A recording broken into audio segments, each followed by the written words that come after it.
Ahojte všichni, kdo se vidíme znova. Dobrý den, kdo se na mě dívá poprvé. Dneska bych vám chtěl říct trošku něco víc o tom našem projektu, o kterém jsem mluvil minule. No, technické věci zatím nechám být, ty ještě nejsou tak důležitý a ještě ani nemáme rozmýšlený, ale bavili jsme se a celá ta naše věc se bude jmenovat Daisy Care. Daisy je anglicky sedmikráska nebo poměnka, je to taková hezká kytička, tak to se mně líbí.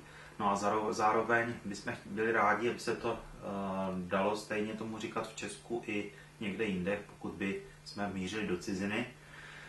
No a Daisy Care, dobře se to vyslovuje, care je anglicky starat se nebo pečovat o někoho, takže vlastně jako taková kytičková péče nebo něco takového.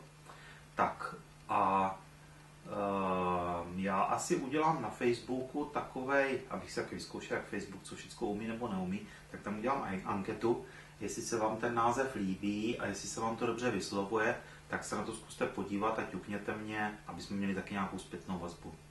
Tak díky a těším se zase na shledanou. Ahoj příště.